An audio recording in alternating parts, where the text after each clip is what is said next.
Hi! Hello guys! Magandang araw! So for today's video ay magluluto nga ho pala ako ng bulanglang na gulay at sinaing na isda. Bale, bumili lang din pala ako diyan ng halagang 100 na isda at aring nga ho pala yung sinaing ko.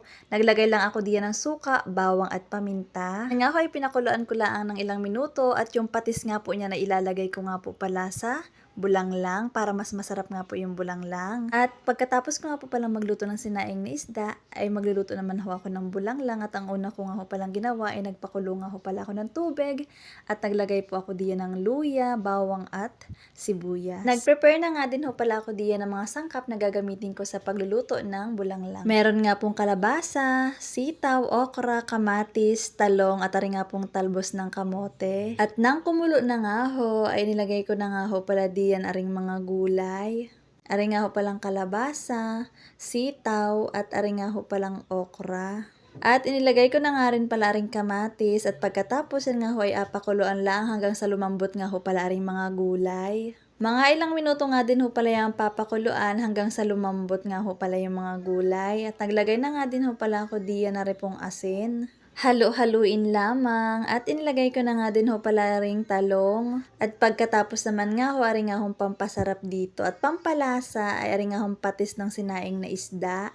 Yan nga ho pala yung magapasarap dito po sa ating bulanglang at talaga naman hong lasang-lasa yan din sa gulay.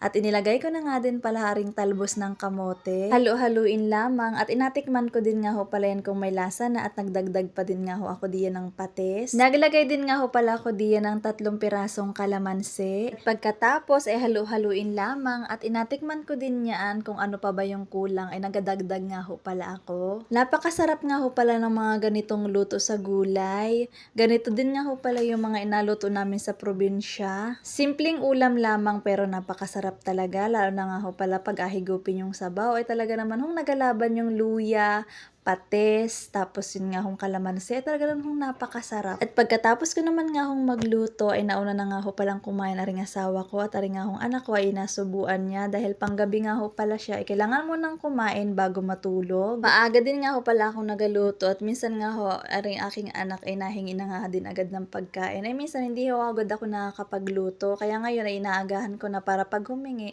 may ibibigay nga ho pala ako sa kanyang pagkain. Kasi matakaw nga ho rin bata na hindi naman hong tabain. Pero ganun pa man, at least hindi sakitin. Napakatakaw talaga ng batang ari. Kahit ano nga hong gulay ay inakain niyaan, wala talagang pili sa pagkain. Kaya nakakatuwa talaga.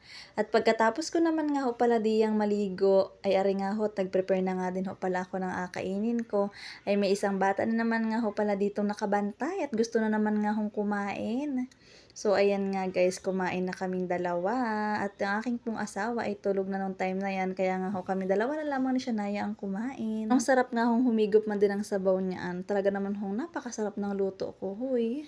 First time ko nga ho palang magluto nito, talaga naman hong napaka-perfect ng aking luto. Kuhang-kuha ko nga ho pala yung mga nagabigay sa amin dati na kapitbahay na nasa probinsya pa nga ho kami. Talaga naman hong napakasarap ng mga luto nila. Ay ngayon nga ho, trinay ko nga ho kung kaya ko. So ayun nga ho, nakapagluto naman ako ng maayos at masarap. At talaga naman hong napakasarap ng kain namin diyan ni Shania. Higop nga ng higop kami ng sabaw at talaga hong lasang-lasa nga ho yung patis na sabaw. Busog na busog nga ho pala kami ni Shania diyan. Puro gulay nga ho pala yung mga kinain namin diyan na talaga naman hong healthy nga ho yan para sa atin. At ari nga hong batang ari talaga mong higop ng sabaw. Talaga nung napakatako, parang hindi nga ho yan nabubusog at talaga nung napakaraming kain. Next time nga ho ay magaluto ulit ako niya na talaga nung nasarapan kami talaga diyan sa aming ulam. Try niyo na din nga ho palang magluto ng bulanglang at talaga naman hong napakasarap. Natapos nga ho pala kami sa pagkain diyan na talaga naman hong busog na busog at talaga namang napakasarap ng kain namin. And yun lamang po for today's video. Keep on watching guys. Bye!